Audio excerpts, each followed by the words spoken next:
What's a project if I haven't seen ripped like 3 times? Not a project.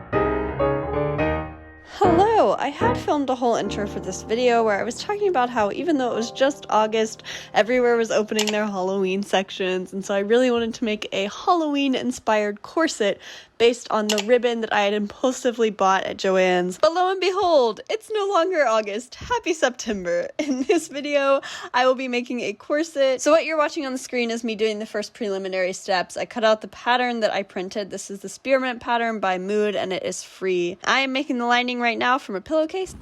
Hello. Yesterday, I finished the mock-up. It was very fast. The way that I did it?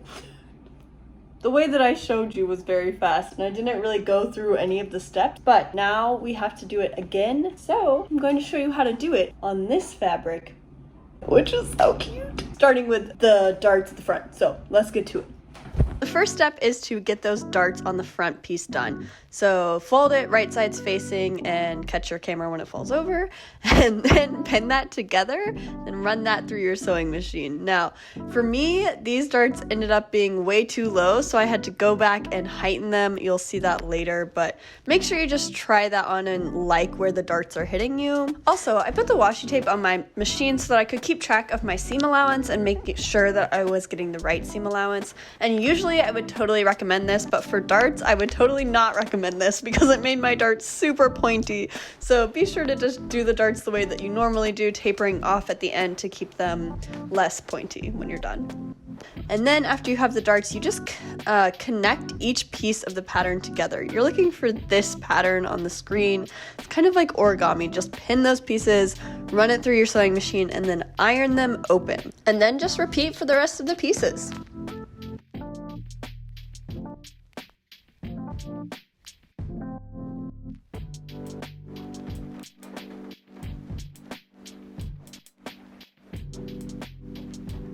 It's me. Nighttime sewing, baby. The next step is to create optional boning channels, but that is something I will definitely be doing. I'm just going to go ahead. Wow, maybe I'm not so good at talking at nighttime. I'm gonna go ahead and try to create boning channels. So to create a boning channel, you basically take the seam allowance and you iron it to one side, and then you top stitch that down. So that makes a little channel for your zip ties or whatever you're using for boning to go into.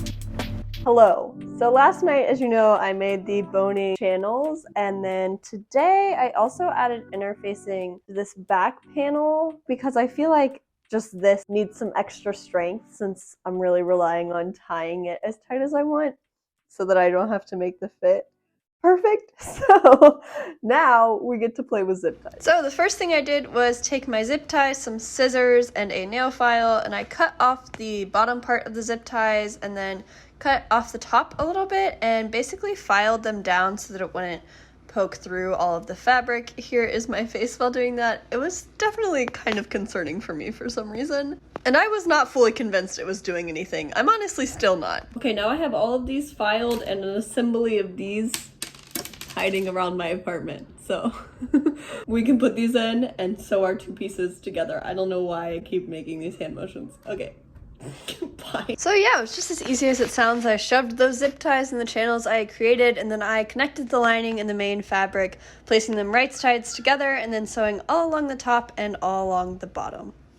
And so here's some aesthetic sewing content for you guys.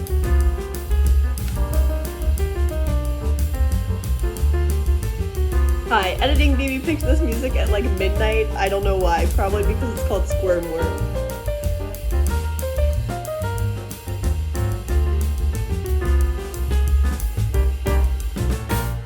Once I had those connected, I made sure to cut all of the brown parts and then flip it inside out and give it a good iron. Hi, it's me. Nighttime, baby. Listen, I am just at a Delusional enough spot. to feel like we could actually finish tonight. Let me show you where we're at. Here she is. So all I have left to do is to add the little closures along the back and the top. So that may make it look like it was super easy to do this, but it actually took me 2 episodes of Gilmore Girls, and my face basically looked like this the whole time. About finding an apartment. Well, that's one. I can't believe I'm about to say this, but I'll see you at the reveal. hello, it's not the reveal. Last time we spoke, I completely finished the corset and it looked pretty good, except that it was totally giving like 1950s bullet bra, and while that is cool for the 50s, that is not the style I was going for. So I did have to seam rip, such is life for an old knickerbocker like me, as John Mulaney once said. So here we are. Now it is time to attempt to redo the darts in a way that isn't so pokey. I don't really know how I'm going to do this. I'm gonna try to modify it and hope that it doesn't just destroy everything. So let's get to it. So to attempt to fix these darts, I basically heightened them about 2 inches and then made them more triangular so that hopefully the slope would mean it was a less pointy dart. And this BB is going to show you the difference. Here and here. I think that this is a little bit better. It's still not solving the problem completely, so please let me know in the comments how to solve this problem completely, because I have no idea.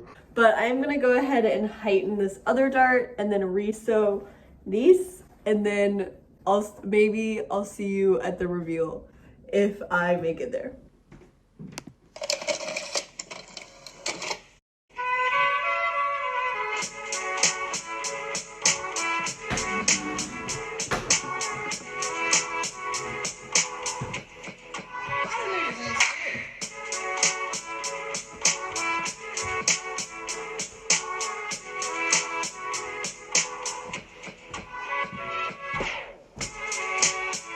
Hello, here it is. It's done. This went pretty well. I will say the bottom is not straight because I had to seam rip to do the darts, which meant I had to top stitch this back down, so Not the best.